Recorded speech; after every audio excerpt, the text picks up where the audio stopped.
Kasama mga kaibigan sa trabaho, foreman, magandang umaga sa iyo, sa lahat ng mga mason carpenter natin at sa lahat ng ating mga helper.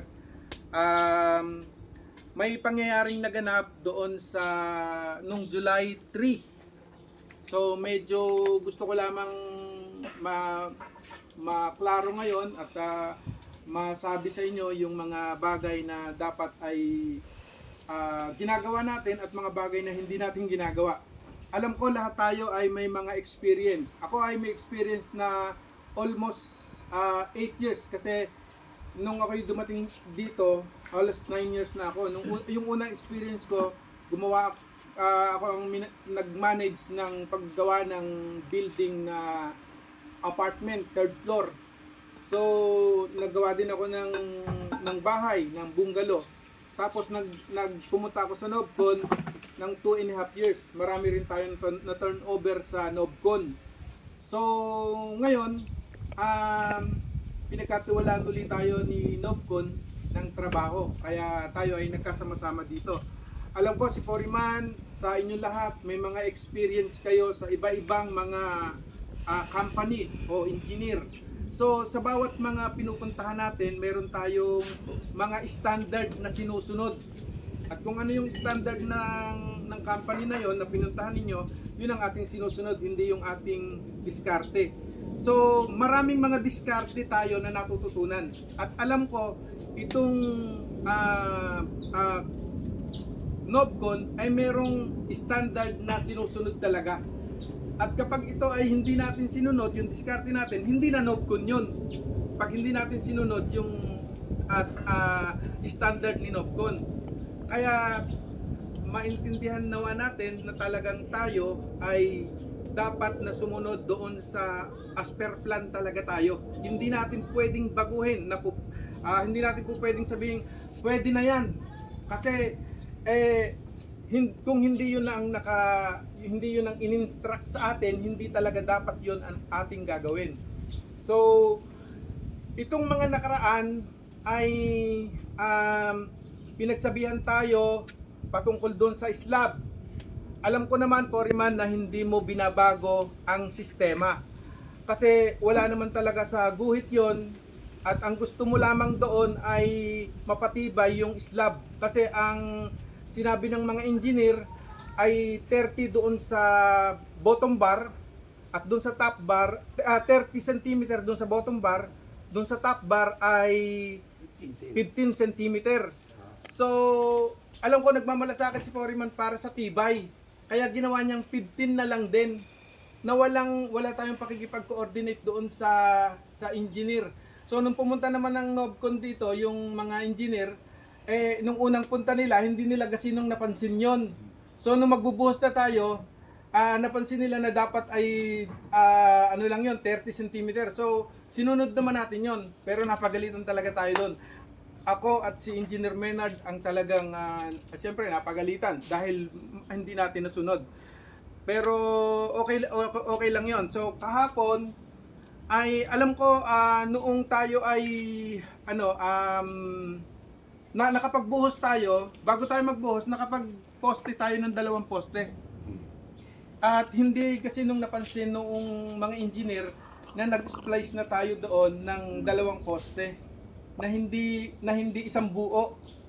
So, ang nasa mindset natin, okay yon kasi hindi napansin nung una. Nung pangalawa, nung mga apat na poste na yung nagagawa natin, ay ang nangyari, hindi pa rin napansin ng mga engineer yung ating mga ginawang poste na hindi buo. Noong pangatlo na malapit na tayo magbuhos, mabuti nga hindi na tayo nakapagbuhos eh. So napansin nila na doon nila napansin na gano'n na hindi tama yung hindi isang buo. So dahil sa sinabi nilang yon, alam ko na may reaksyon kayo. Hindi natin maiaalis na magkaroon tayo ng reaksyon dahil pagod tayo, dahil parang ang dating doon ay parang masakit para sa atin dahil talagang pinagsikapan nating iayos. Nakita ko naman si Kuya Egay talagang sobrang sinusukat niya 'yon. Pero ano lang 'yon, hindi rin naman siyempre ang mga engineer kailangan talaga kahit sila yung mga bata, inire-respect natin 'yan. Pag nandito, kung maaari nga, good morning tayo lahat as respect kasi sila ay nasa taas natin. Sila yung nag-i-instruct sa atin. Sila ay partner natin, hindi natin sila kaaway, hindi nila tayo parang ginigipit, no? Hindi naman, alam ko hindi ganoon. At ako rin, kaya ako pinagkatiwalaan ni Ma'am Myra dahil talagang mga kaibigan ko tong mga to at talagang ayoko rin na talaga ako'y masisira din sa kanila. Kaya meron siyang pagtitiwala na kaya kong gawin. So ako naman, pag ginawa ko talagang taos puso, yung walang pandaraya.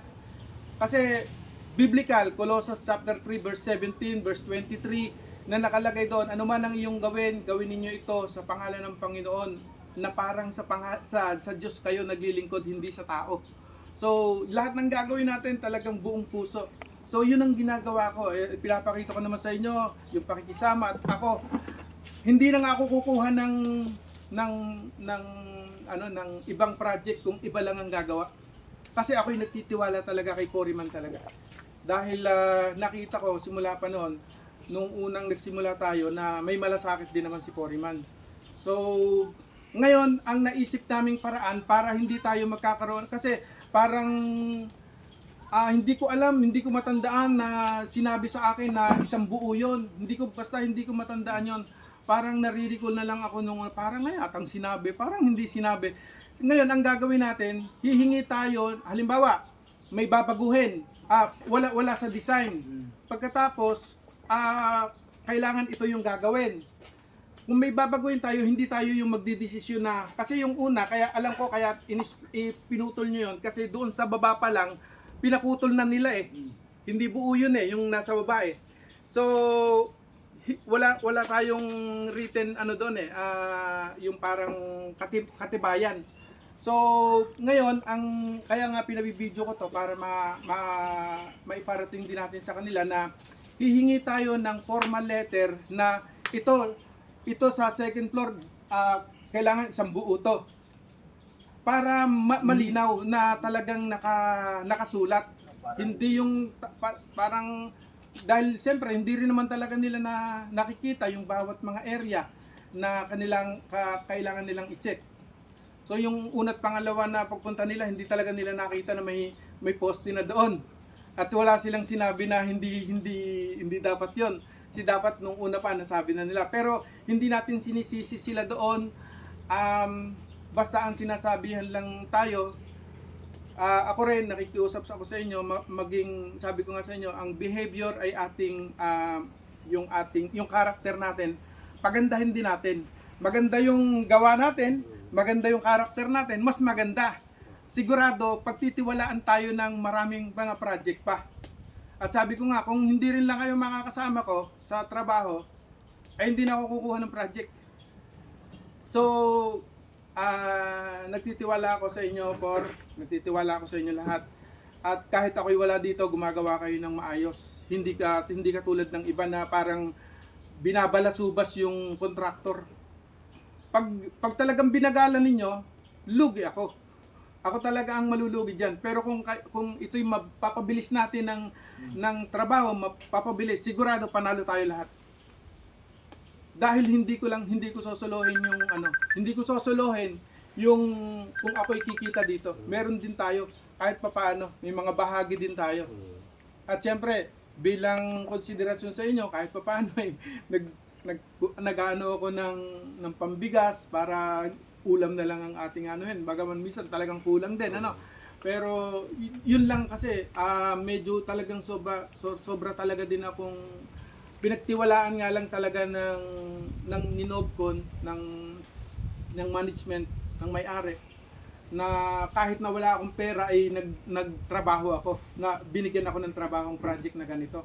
So, mga kasama, ina-appreciate ko yung inyong yung inyong pagtatrabaho ng maayos.